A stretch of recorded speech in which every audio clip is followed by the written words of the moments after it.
Fora deste mundo. Capítulo 1. Pensando na quarta dimensionalidade. E agora eu vos disse, antes que aconteça, para que, quando acontecer, vocês creiam. João 14, 29. Muitas pessoas, inclusive eu, observaram eventos antes que ocorressem, isto é, antes de ocorrerem neste mundo de 3 dimensões. Uma vez que o homem pode observar um evento antes que ele ocorra nas 3 dimensões do espaço, a vida na Terra deve prosseguir de acordo com o plano, e esse plano deve existir em outro lugar em outra dimensão e se mover lentamente pelo nosso espaço. Se os eventos ocorridos não estavam neste mundo quando foram observados, então, para serem perfeitamente lógicos, eles deveriam estar fora deste mundo. E tudo o que há para ser visto antes que ocorra aqui deve ser predeterminado do ponto de vista do homem desperto em um mundo tridimensional.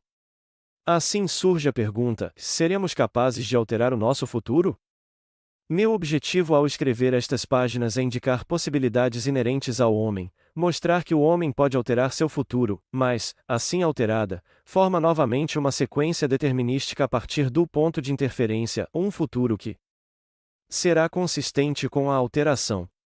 A característica mais notável do futuro do homem é sua flexibilidade. É determinado por suas atitudes e não por seus atos. A pedra angular sobre a qual todas as coisas se baseiam é o conceito que o homem tem de si mesmo. Ele age como age e tem as experiências que faz, porque seu conceito de si mesmo é o que é, e por nenhuma outra razão. Se ele tivesse um conceito diferente de si mesmo, ele agiria de maneira diferente. Uma mudança de conceito de self altera automaticamente seu futuro, e uma mudança em qualquer termo de sua futura série de experiências altera reciprocamente seu conceito de self. As suposições do homem que ele considera insignificantes produzem efeitos consideráveis, portanto, o homem deve revisar sua estimativa de uma suposição e reconhecer seu poder criativo. Todas as mudanças ocorrem na consciência. O futuro, embora preparado em todos os detalhes com antecedência, tem vários resultados. A cada momento de nossas vidas temos diante de nós a escolha de qual dos vários futuros escolheremos. Existem duas perspectivas reais sobre o mundo possuídas por todos, um foco natural e um foco espiritual. Os antigos mestres chamavam uma de a mente carnal, a outra de a mente de Cristo. Podemos diferenciá-los como consciência desperta comum, governada por nossos sentidos, e uma imaginação controlada, governada pelo desejo. Reconhecemos esses dois centros distintos de pensamento na declaração: o homem natural não aceita as coisas do Espírito de Deus, porque eles são loucura, nem pode conhecê-los, porque eles são discernidos espiritualmente. A 1 Coríntios 2, 14. A visão natural limita a realidade ao momento chamado agora. Para a visão natural, o passado e o futuro são puramente imaginários. A visão espiritual, por outro lado, vê o conteúdo do tempo. Ele vê os eventos tão distintos e separados como objetos no espaço. O passado e o futuro são um todo presente para a visão espiritual. O que é mental e subjetivo para o homem natural é concreto e objetivo para o homem espiritual. O hábito de ver apenas o que nossos sentidos permitem, nos torna totalmente cegos para o que de outra forma poderíamos ver. Para cultivar a faculdade de ver o invisível, muitas vezes devemos deliberadamente desembaraçar nossas mentes da evidência dos sentidos e focar nossa atenção em um estado invisível, sentindo mentalmente, sentindo até que tenha toda a distinção da realidade. O pensamento sério e concentrado, focado em uma determinada direção, exclui outras sensações e as faz desaparecer. Temos apenas que nos concentrar no estado desejado para vê-lo. O hábito de retirar a atenção da região da sensação e concentrá-la no invisível desenvolve nossa visão espiritual e nos permite penetrar além do mundo dos sentidos e ver o invisível. Pois as coisas invisíveis dele desde a criação do mundo são claramente vistas. Romanos 1, 20. Esta visão é completamente independente das faculdades naturais. Abra-o e acelere-o. Sem ela, essas instruções são inúteis, pois as coisas do espírito se discernem espiritualmente. Um pouco de prática nos convencerá de que podemos, controlando nossa imaginação, remodelar nosso futuro em harmonia com nosso desejo. O desejo é a mola propulsora da ação. Não podíamos mover um único dedo a menos que tivéssemos o desejo de movê-lo. Não importa o que façamos, seguimos o desejo que no momento domina nossas mentes. Quando quebramos um hábito, nosso desejo de quebrá-lo é maior do que nosso desejo de continuar com o hábito.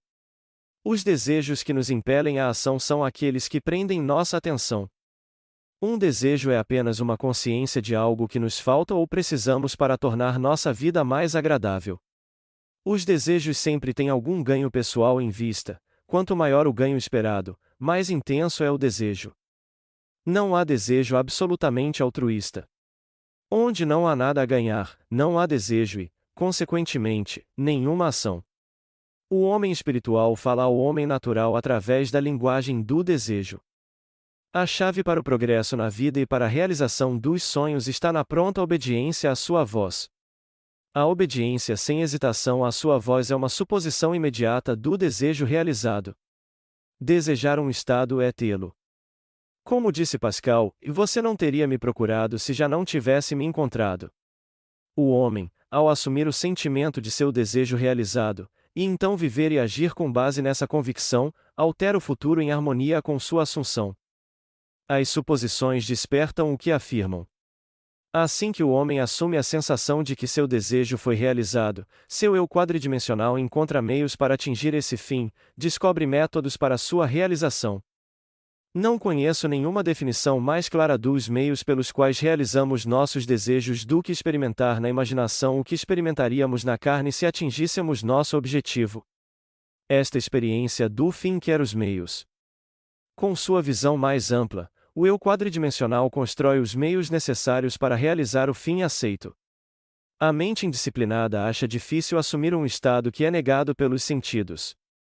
Aqui está uma técnica que torna mais fácil encontrar eventos antes que eles ocorram, para chamar as coisas que não são vistas como se fossem a Romanos 4:17.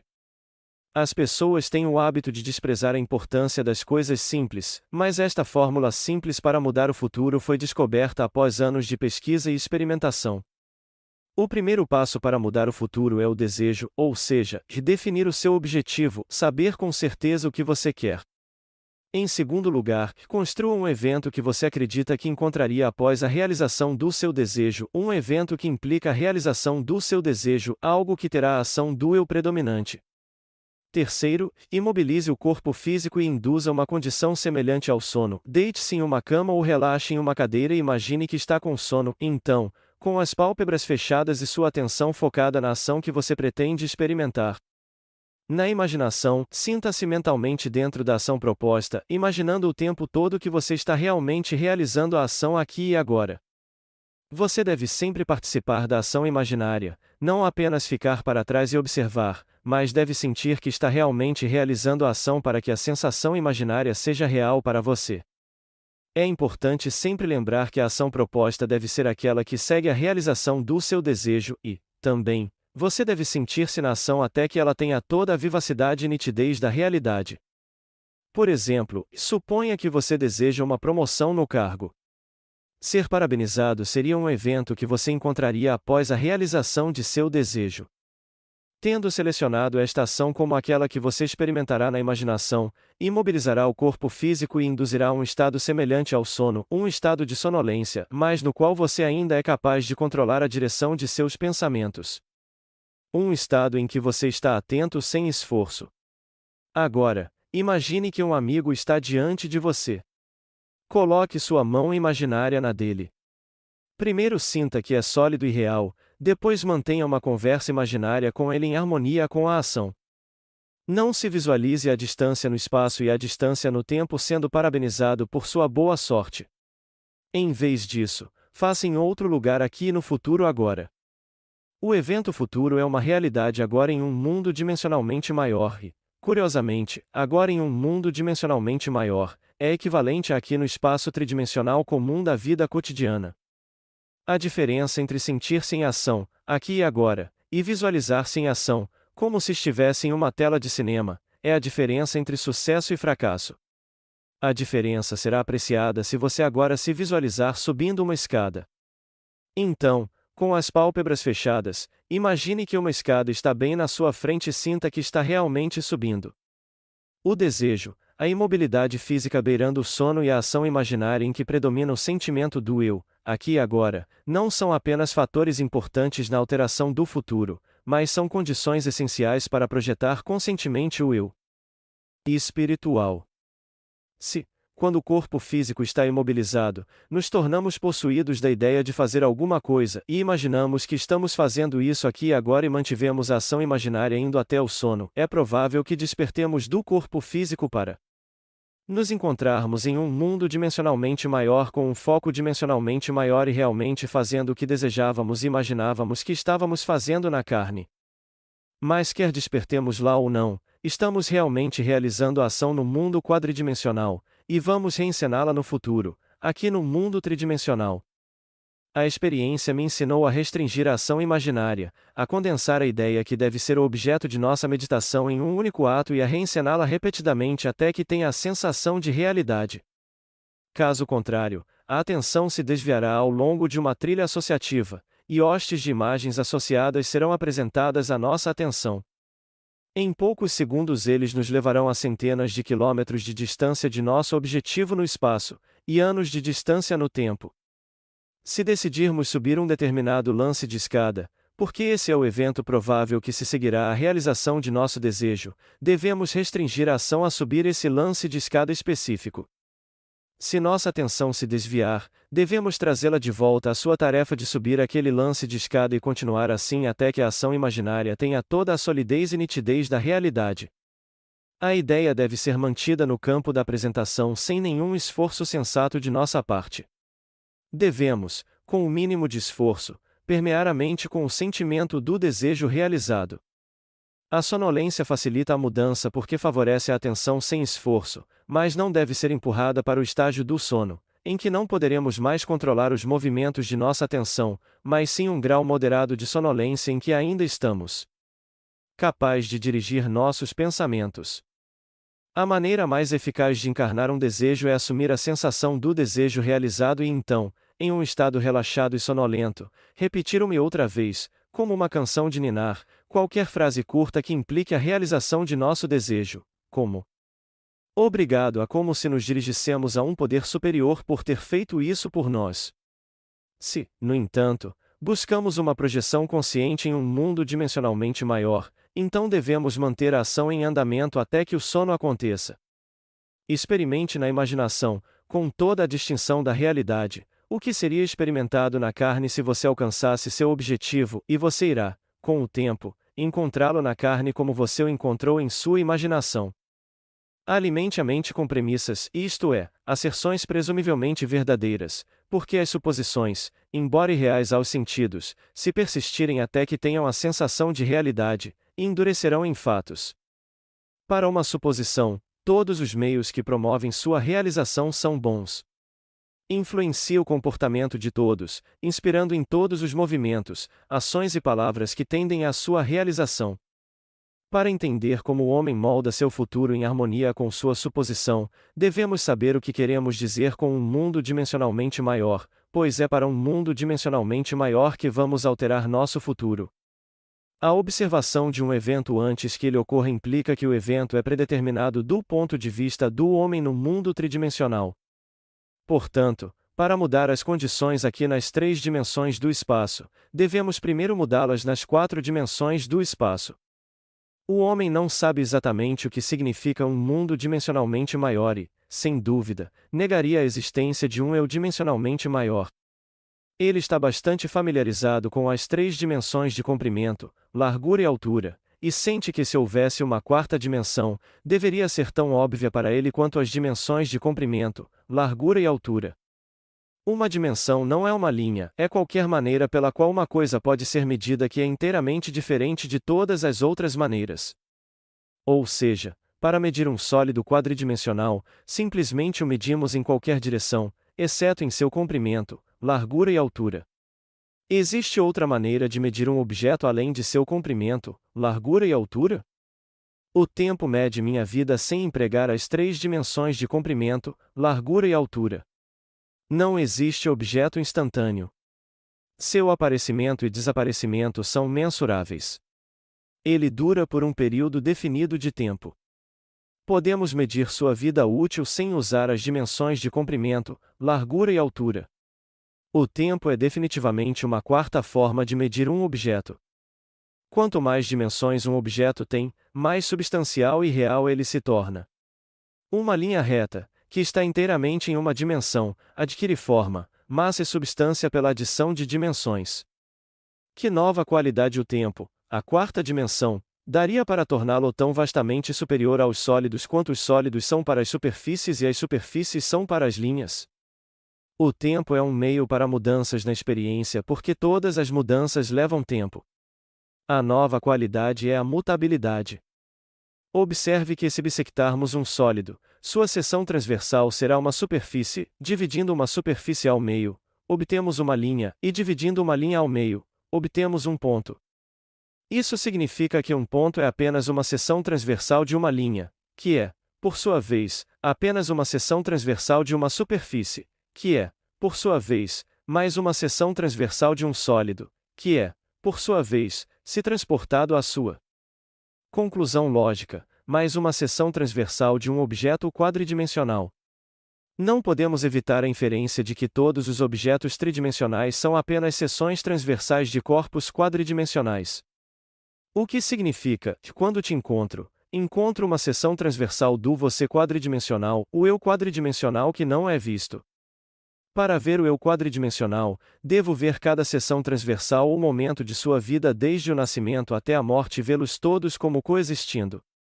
Meu foco deve abranger toda a gama de impressões sensoriais que você experimentou na Terra, mais aquelas que você pode encontrar. Eu deveria vê-los, não na ordem em que foram experimentados por você, mas como um todo presente.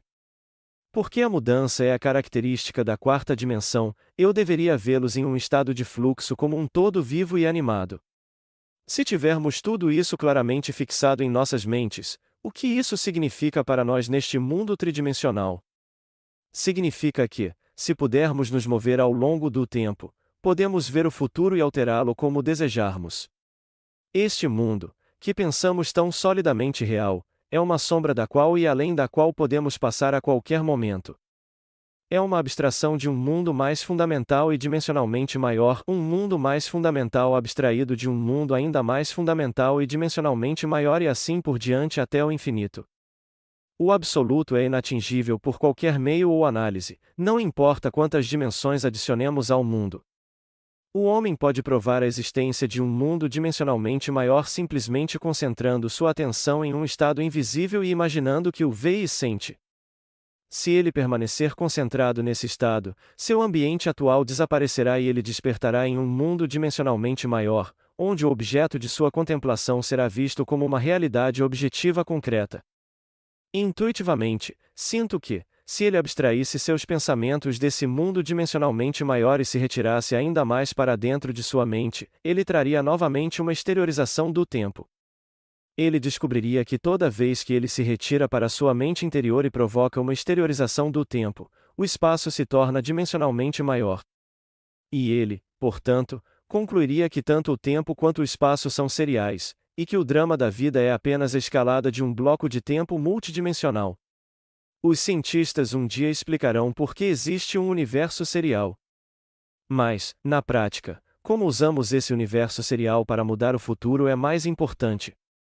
Para mudar o futuro, precisamos apenas nos preocupar com dois mundos na série infinita: o mundo que conhecemos por causa de nossos órgãos corporais e o mundo que percebemos independentemente de nossos órgãos corporais. Capítulo 2. Suposições se tornam fatos. Os homens acreditam na realidade do mundo externo porque não sabem focalizar e condensar seus poderes para penetrar em sua fina crosta. Este livro tem apenas um propósito: a remoção do véu dos sentidos, a viagem para outro mundo. Para remover o véu dos sentidos não empregamos grande esforço, o mundo objetivo desaparece ao desviar nossa atenção dele. Temos apenas que nos concentrar no estado desejado para vê-lo mentalmente, mas para dar-lhe realidade para que se torne um fato objetivo, devemos focalizar a atenção no estado invisível até que ele tenha a sensação de realidade. Quando, por meio da atenção concentrada, nosso desejo parece possuir a distinção e o sentimento da realidade, damos a ele o direito de se tornar um fato concreto visível. Se for difícil controlar a direção de sua atenção enquanto estiver em um estado semelhante ao sono, você pode achar muito útil olhar fixamente para um objeto. Não olhe para sua superfície, mas para dentro e além de qualquer objeto simples, como uma parede, um tapete ou qualquer outro objeto que possua profundidade. Organize-o para retornar o mínimo de reflexão possível. Imagine então que nesta profundidade você está vendo e ouvindo o que quer ver e ouvir até que sua atenção esteja exclusivamente ocupada pelo estado imaginado. No final de sua meditação, quando você acorda de seu sonho acordado controlado, você sente como se tivesse retornado de uma grande distância. O mundo visível que você havia fechado retorna à consciência e, por sua própria presença, informa que você se enganou ao acreditar que o objeto de sua contemplação era real. Mas, se você sabe que a consciência é a única realidade, você permanecerá fiel à sua visão e, por essa atitude mental sustentada, confirmará seu dom da realidade e provará que você tem o poder de dar realidade aos seus desejos para que eles possam tornar visíveis fatos concretos. Defina seu ideal e concentre sua atenção na ideia de se identificar com seu ideal. Assuma o sentimento de ser isso, o sentimento que seria seu se você já fosse a personificação do seu ideal. Então viva e haja de acordo com essa convicção. Esta suposição, embora negada pelos sentidos, se persistir, tornar-se-á um fato. Você saberá quando tiver conseguido fixar o estado desejado na consciência simplesmente olhando mentalmente para as pessoas que conhece. Nos diálogos consigo mesmo, você é menos inibido e mais sincero do que nas conversas reais com os outros, portanto, a oportunidade de autoanálise surge quando você é surpreendido por suas conversas mentais com os outros. Se você os vê como você os via anteriormente, você não mudou seu conceito de eu, pois todas as mudanças de conceitos de eu resultam em um relacionamento alterado com seu mundo. Em sua meditação, permita que os outros o vejam como eles o viriam se esse novo conceito de eu fosse um fato concreto. Você sempre parece para os outros uma personificação do ideal que você inspira. Portanto, na meditação, quando você contempla os outros, você deve ser visto por eles mentalmente como você seria visto por eles fisicamente se o seu conceito de eu fosse um fato objetivo, isto é, na meditação você imagina que eles o veem, expressando o que você deseja ser. Se você assume que é o que quer ser, seu desejo é realizado e, na realização, todo desejo é neutralizado. Você não pode continuar desejando o que já realizou. Seu desejo não é algo que você trabalha para realizar, é reconhecer algo que você já possui. É assumir o sentimento de ser aquilo que você deseja ser. Acreditar e ser são um. O concebedor e sua concepção são um, portanto, aquilo que você concebe ser nunca pode estar tão longe como estar perto, pois proximidade implica separação. Se tu podes crer, tudo é possível ao que crê. Marcos 9, 23. O ser é a substância das coisas que se esperam, a prova das coisas que ainda não se vêem. Confronte com Hebreus 11, 1. Se você assume que você é o que você quer ser, então você verá os outros como eles estão relacionados à sua suposição. Se, no entanto, é o bem dos outros que você deseja, então, na meditação, você deve representá-los para si mesmo como já sendo aquilo que você deseja que eles sejam. É através do desejo que você se eleva acima de sua esfera presente e o caminho do anseio à realização é encurtado à medida que você experimenta na imaginação o que você experimentaria na carne se você já fosse a personificação do ideal que deseja ser. Afirmei que o homem tem a cada momento a escolha diante de si qual dos vários futuros ele encontrará, mas surge a questão: como isso é possível quando as experiências do homem, desperto no mundo tridimensional, são predeterminadas? Como sua observação de um evento antes que ele ocorra implica. Essa capacidade de mudar o futuro será vista se compararmos as experiências da vida na Terra a esta página impressa. O homem experimenta os eventos na Terra individualmente e sucessivamente da mesma maneira que você está experimentando agora as palavras desta página. Imagine que cada palavra nesta página representa uma única impressão sensorial. Para obter o contexto, para entender meu significado, você foca sua visão da primeira palavra no canto superior esquerdo e depois move seu foco pela página da esquerda para a direita, deixando cair nas palavras individualmente e sucessivamente. No momento em que seus olhos alcançam a última palavra nesta página, você extraiu meu significado. Suponha, no entanto, que ao olhar para a página, com todas as palavras impressas igualmente presentes, você decidiu reorganizá-las. Você poderia, reorganizando-os, contar uma história totalmente diferente. Na verdade, você poderia contar muitas histórias diferentes. Um sonho nada mais é do que um pensamento quadridimensional descontrolado, ou o rearranjo de impressões sensoriais passadas e futuras. O homem raramente sonha com os acontecimentos na ordem em que os vivencia quando está acordado. Ele geralmente sonha com dois ou mais eventos separados no tempo, fundidos em uma única impressão sensorial, ou, em seu sonho, ele reorganiza tão completamente suas únicas impressões sensoriais despertas que não as reconhece quando as encontrem. Seu estado de vigília. Por exemplo, sonhei que entregava um pacote no restaurante do meu prédio. A anfitriã me disse: "Você não pode deixar isso aí." Então, o ascensorista me deu algumas cartas, e quando eu agradeci por elas, ele, por sua vez, me agradeceu. Nesse ponto, o ascensorista noturno apareceu e acenou para mim. Simplesmente reorganizando algumas das impressões sensoriais únicas que eu estava destinado a encontrar e fundindo duas ou mais delas em impressões sensoriais únicas, construí um sonho que diferia bastante da minha experiência de vigília. Quando tivermos aprendido a controlar os movimentos de nossa atenção no mundo quadridimensional, seremos capazes de criar conscientemente circunstâncias no mundo tridimensional. Aprendemos esse controle através do sonho acordado, onde nossa atenção pode ser mantida sem esforço, pois atenção menos esforço é indispensável para mudar o futuro. Podemos, em um sonho acordado controlado, construir conscientemente um evento que desejamos experimentar no mundo tridimensional. As impressões sensoriais que usamos para construir nosso sonho acordado são realidades presentes deslocadas no tempo ou no mundo quadridimensional. Tudo o que fazemos ao construir o sonho desperto é selecionar da vasta gama de impressões sensoriais aquelas que, quando devidamente organizadas, implicam que realizamos nosso desejo. Com o sonho claramente definido, relaxamos em uma cadeira e induzimos um estado de consciência semelhante ao sono, um estado que, embora beirando o sono, nos deixa no controle consciente dos movimentos de nossa atenção. Quando atingimos esse estado, experimentamos na imaginação o que experimentaríamos na realidade se esse sonho acordado fosse um fato objetivo. Ao aplicar esta técnica para mudar o futuro, é importante sempre lembrar que a única coisa que ocupa a mente durante o sonho acordado é o sonho acordado. Como o sonho acordado se torna um fato físico não é nossa preocupação. Nossa aceitação do sonho acordado como realidade física determina os meios para sua realização. Deixe-me novamente lançar as bases para mudar o futuro, que nada mais é do que um sonho acordado controlado. Defina seu objetivo, saiba definitivamente o que você quer.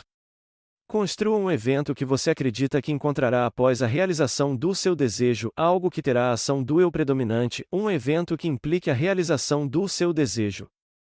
Imobilize o corpo físico e induza um estado de consciência semelhante ao sono. Então, sinta-se mentalmente dentro da ação proposta, imaginando o tempo todo que você está realmente realizando a ação aqui e agora, para que você experimente-na. Imaginação: o que você experimentaria na carne se agora você realizasse seu objetivo. A experiência me convenceu de que esta é a maneira perfeita de alcançar meu objetivo. No entanto, meus próprios muitos fracassos me condenariam se eu insinuasse que dominei completamente os movimentos de minha atenção.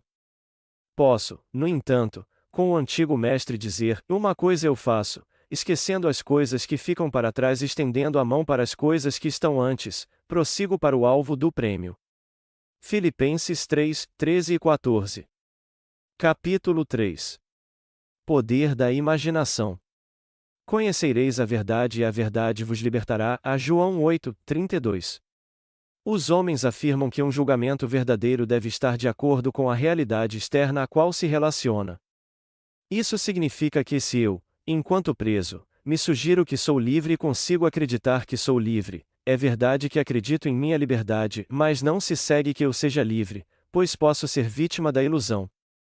Mas, por causa de minhas próprias experiências, passei a acreditar em tantas coisas estranhas que vejo poucas razões para duvidar da verdade das coisas que estão além da minha experiência. Os antigos mestres nos alertavam para não julgarmos pelas aparências porque, diziam eles, a verdade não precisa se conformar com a realidade externa a que se refere. Eles alegaram que damos falso testemunho se imaginássemos o mal contra o outro, que não importa quão real nossa crença pareça ser, quão verdadeiramente ela se conforma à realidade externa a qual ela se relaciona, se ela não libertar aquele de quem mantemos a crença, é falso e, portanto, um julgamento falso. Somos chamados a negar a evidência de nossos sentidos e a imaginar como verdadeiro de nosso próximo aquilo que o torna livre. Conhecereis a verdade, e a verdade vos libertará. Para conhecer a verdade do nosso próximo devemos supor que ele já é aquilo que deseja ser. Qualquer conceito que tenhamos de outro que esteja aquém de seu desejo realizado não o tornará livre e, portanto, não pode ser a verdade. Em vez de aprender meu ofício em escolas onde participar de cursos e seminários é considerado um substituto para o conhecimento autoadquirido, minha escolaridade foi dedicada quase que exclusivamente ao poder da imaginação. Fiquei horas me imaginando diferente daquilo que minha razão e meus sentidos ditavam até que os estados imaginados se tornassem vívidos como realidade, tão vívidos que os transeuntes se tornavam apenas parte da minha imaginação e agiam como eu os queria. Pelo poder da imaginação, minha fantasia conduzia a deles e ditava-lhes seu comportamento e o discurso que mantinham enquanto eu me identificava com o meu estado imaginado. A imaginação do homem é o próprio homem, e o mundo como a imaginação o vê é o mundo real, mas é nosso dever imaginar tudo o que é amável e de boa fama. Filipenses 4, 8. Pois o Senhor não vê como o homem vê, porque o homem vê o que está diante dos olhos, mas o Senhor olha para o coração. Samuel 16, 7. Como um homem pensa em seu coração, assim ele é. Provérbios 23, 7. Na meditação, quando o cérebro se torna luminoso, encontro minha imaginação dotada do poder magnético de atrair para mim tudo o que desejo. O desejo é o poder que a imaginação usa para moldar a vida em torno de mim como eu a moldo dentro de mim. Eu primeiro desejo ver uma certa pessoa ou cena, e então eu olho, embora estivesse vendo, o que eu quero ver, e o estado imaginado torna-se objetivamente real. Desejo ouvir, e então escuto como se estivesse ouvindo, e a voz imaginada fala o que eu dito como se tivesse iniciado a mensagem. Eu poderia dar muitos exemplos para provar meus argumentos, para provar que esses estados imaginados se tornam realidades físicas, mas sei que meus exemplos despertarão em todos os que não conheceram o mesmo ou que não estão inclinados aos meus argumentos, uma incredulidade muito natural. No entanto, a experiência me convenceu da verdade da afirmação, ele chama as coisas que não são como se fossem. Romanos 4, 17. Pois eu, em intensa meditação, chamei coisas que não eram vistas como se fossem, e o invisível não apenas se tornou visto, mas eventualmente se tornou realidades físicas. Por este método, primeiro desejando e depois imaginando que estamos experimentando o que desejamos experimentar, podemos moldar o futuro em harmonia com o nosso desejo. Mas sigamos o conselho do profeta e pensemos apenas no amável e no bom, pois a imaginação nos espera tão indiferente rapidamente quando nossa natureza é má quanto quando é boa. De nós brotam o bem e o mal. Hoje ponho diante de ti a vida e o bem, e a morte e o mal. Deuteronômio 30, 15. O desejo e a imaginação são a varinha da fábula do encantador e atraem para si suas próprias afinidades. Eles surgem melhor quando a mente está em um estado semelhante ao sono. Escrevi com algum cuidado e detalhe o método que uso para entrar no mundo dimensionalmente maior, mas darei mais uma fórmula para abrir a porta do mundo maior. Em um sonho, em uma visão da noite, quando o sono profundo cai sobre os homens, em cochilos na cama, então ele abre os ouvidos dos homens e sela sua instrução. Jó 33, 15 e 16. No sonho, geralmente somos servos de nossa visão, e não seu mestre, mas a fantasia interna do sonho pode ser transformada em uma realidade externa. No sonho, como na mediação, deslizamos deste mundo para um mundo dimensionalmente maior, e sei que as formas no sonho não são imagens bidimensionais planas que os psicólogos modernos acreditam que sejam. Eles são realidades substanciais do mundo dimensionalmente maior, e posso agarrá-los. Descobri que, se me surpreendo sonhando, posso agarrar-me a qualquer forma inanimada ou estacionária do sonho, uma cadeira, uma mesa, uma escada, uma árvore, e ordenar acordar, enquanto seguro firmemente o objeto do sonho. Sonho, sou puxado por mim mesmo com a sensação distinta de despertar do sonho. Desperto em outra esfera segurando o objeto do meu sonho, para descobrir que não sou mais o servo de minha visão, mas seu mestre, pois estou plenamente consciente no controle dos movimentos da minha atenção. É neste estado plenamente consciente, quando estamos no controle da direção do pensamento, chamamos as coisas que não são vistas como se fossem. Nesse estado chamamos as coisas desejando e assumindo o sentimento de nosso desejo realizado. Ao contrário do mundo de 3 dimensões, onde há um intervalo entre nossa suposição e sua realização, no mundo dimensionalmente maior há uma realização imediata de nossa suposição. A realidade externa espelha instantaneamente nossa suposição. Aqui não há necessidade de esperar 4 meses até a colheita. João 4:35. Olhamos novamente como se tivéssemos visto, e eis que os campos já estão brancos para a colheita. Neste mundo dimensionalmente maior vocês não precisarão lutar, posicionem-se, fiquem parados e vejam a salvação do Senhor com vocês. 2 Crônicas 20:17. E porque esse mundo maior está passando lentamente pelo nosso mundo tridimensional, podemos, pelo poder da imaginação, moldar nosso mundo em harmonia com nosso desejo. Olhe como se você visse, ouça como se tivesse ouvido, estenda sua mão imaginária como se você tocasse. E suas suposições se tornarão fatos. Para aqueles que acreditam que um julgamento verdadeiro deve estar de acordo com a realidade externa a que se refere, isso será tolice e uma pedra de tropeço. 1 Coríntios 1:23. Mas eu prego e pratico a fixação na consciência daquilo que o homem deseja realizar. A experiência me convence de que atitudes mentais fixas que não se conformam com a realidade externa a qual se relacionam e, portanto, são chamadas de imaginárias, coisas que não são, no entanto, reduzirão a nada as coisas que são a 1 Coríntios 1:28. Não desejo escrever um livro de maravilhas, mas sim voltar a mente do homem para a única realidade que os antigos mestres adoravam como Deus. Tudo o que foi dito de Deus foi, na realidade, dito da consciência do homem para que possamos dizer, que, como está escrito, já aquele que se glorie-se em sua própria consciência. 1 Coríntios 1:31, 2 Coríntios 10:17,18, mas aquele que se gloriar glorie-se nisto, que me entende e me conhece, que eu sou o Senhor, que exercito a benignidade, o juízo e a justiça na terra. Jeremias 9:24. Nenhum homem precisa de ajuda para orientá-lo na aplicação desta lei da consciência. Eu sou a autodefinição do absoluto. A raiz da qual tudo cresce.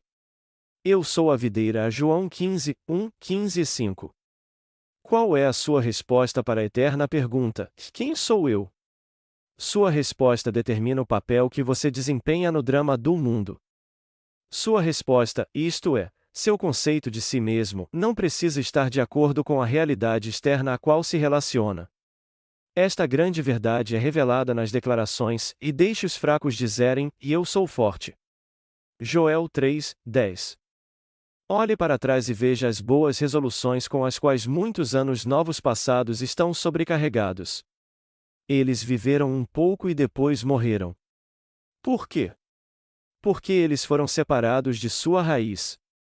Assuma que você é o que você quer ser. Experimente na imaginação o que você experimentaria na carne se você já fosse o que você quer ser. Permaneça fiel à sua suposição, de modo que você se defina como aquilo que assumiu.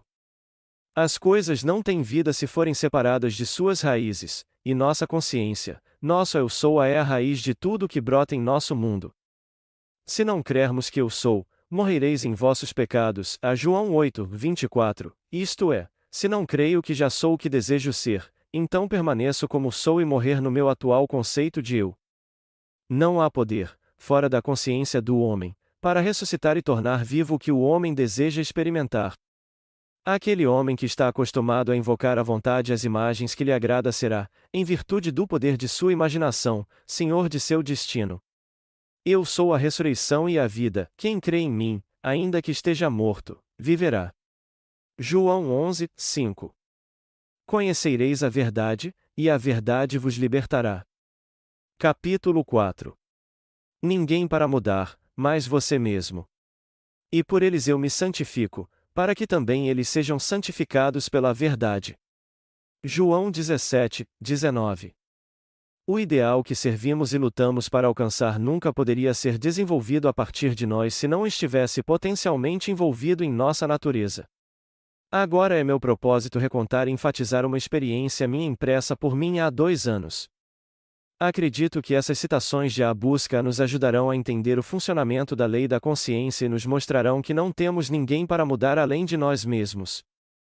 Certa vez, em um intervalo ocioso no mar, meditei sobre o estado perfeito, e me perguntei o que eu seria, se eu tivesse olhos puros demais para contemplar a iniquidade, se para mim todas as coisas fossem puras e eu não tivesse condenação. À medida que me perdia nessa ninhada de fogo, encontrei-me elevado acima do ambiente escuro dos sentidos. Tão intenso era o sentimento que me sentia um ser de fogo habitando um corpo de ar. Vozes como de um coro celestial, com a exaltação daqueles que haviam sido conquistadores em um conflito com a morte, cantavam: "Se ele ressuscitou", e intuitivamente eu sabia que eles se referiam a mim. Então eu parecia estar andando na noite. Logo me deparei com uma cena que poderia ter sido o antigo tanque de Betesda, pois neste lugar jazia uma grande multidão de pessoas impotentes, cegas, mancas, murchas, esperando não pelo movimento da água como de costume, mas esperando por mim. À medida que me aproximei, sem pensamento ou esforço de minha parte, eles foram, um após o outro, moldados como pelo mago do belo. Olhos, mãos, pés, todos membros ausentes, foram tirados de algum reservatório invisível e moldados em harmonia com aquela perfeição que eu sentia brotar dentro de mim. Quando tudo foi feito perfeito, o coro exultou, e está consumado. Então a cena se dissolveu e eu acordei. Eu sei que a visão foi o resultado de minha intensa meditação sobre a ideia de perfeição, pois minhas meditações invariavelmente trazem união com o estado contemplado. Eu estava tão completamente absorto na ideia que por um tempo eu me tornei o que eu contemplava, e o alto propósito com o qual eu havia me identificado naquele momento atraiu a companhia de coisas elevadas e moldou a visão em harmonia com minha natureza interior.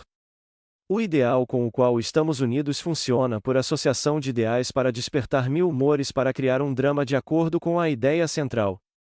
Minhas experiências místicas me convenceram de que não há outra maneira de alcançar a perfeição externa que buscamos a não ser pela transformação de nós mesmos. Na economia divina nada se perde. Não podemos perder nada a não ser descendo da esfera onde a coisa tem sua vida natural. Não há poder transformador na morte, estejamos aqui ou ali, moldamos o mundo que nos cerca pela intensidade de nossa imaginação e sentimento, e iluminamos ou escurecemos nossas vidas pelos conceitos que temos de nós mesmos. Nada é mais importante para nós do que nossa concepção de nós mesmos, e especialmente isso é verdade para nosso conceito do dimensionalmente grande dentro de nós. Aqueles que nos ajudam ou nos atrapalham, saibam ou não, são servos daquela lei que molda as circunstâncias externas em harmonia com nossa natureza interior. É nossa concepção de nós mesmos que nos liberta ou nos constrange, embora possa usar agentes materiais para atingir seu propósito. Como a vida molda o mundo exterior para refletir o arranjo interior de nossas mentes, não há outra maneira de realizar a perfeição exterior que buscamos a não ser pela transformação de nós mesmos. Nenhuma ajuda vem de fora, as colinas para as quais erguemos os olhos são as de uma cordilheira interior. É, portanto, para nossa própria consciência que devemos nos voltar para a única realidade, o único fundamento sobre o qual todos os fenômenos podem ser explicados. Podemos confiar absolutamente na justiça desta lei para nos dar apenas o que é da natureza de nós mesmos. Tentar mudar o mundo antes de mudarmos nosso conceito de nós mesmos é lutar contra a natureza das coisas. Não pode haver mudança externa até que haja primeiro uma mudança interna. Como dentro, assim fora. Não estou defendendo a indiferença filosófica quando sugiro que devemos nos imaginar como aquilo que queremos ser, vivendo em uma atmosfera mental de grandeza, em vez de usar meios e argumentos físicos para realizar a mudança desejada. Tudo o que fazemos, desacompanhado de uma mudança de consciência, não passa de um reajuste fútil de superfícies. Por mais que trabalhemos ou lutemos, não podemos receber mais do que nossas suposições afirmam. Protestar contra qualquer coisa que nos aconteça é protestar contra a lei de nosso ser e nosso domínio sobre nosso próprio destino. As circunstâncias da minha vida estão intimamente relacionadas com a minha concepção de mim mesmo para não terem sido formadas pelo meu próprio espírito de algum depósito dimensionalmente maior do meu ser. Se há dor para mim nesses acontecimentos, devo procurar dentro de minha causa, pois sou movido aqui e ali feito para viver em um mundo em harmonia com meu conceito de mim mesmo. A meditação intensa traz uma união com o estado contemplado, e durante esta união temos visões, temos experiências e nos comportamos de acordo com nossa mudança de consciência. Isso nos mostra que uma transformação da consciência resultará em uma mudança de ambiente e comportamento. Todas as guerras provam que as emoções violentas são extremamente potentes na precipitação de rearranjos mentais. Todo grande conflito foi seguido por uma era de materialismo e ganância em que os ideais pelos quais o conflito ostensivamente foi travado estão submersos. Isso é inevitável porque a guerra evoca o ódio que impele na consciência uma descida do plano do ideal ao nível em que se trava o conflito. Se pudéssemos ficar tão excitados emocionalmente com nossos ideais quanto ficamos com nossas aversões, subiríamos ao plano de nosso ideal com a mesma facilidade com que agora descemos ao nível de nossos ódios. O amor e o ódio têm um poder mágico de transformação, e por meio de seu exercício crescemos à semelhança do que contemplamos. Pela intensidade do ódio criamos em nós mesmos o caráter que imaginamos em nossos inimigos. As qualidades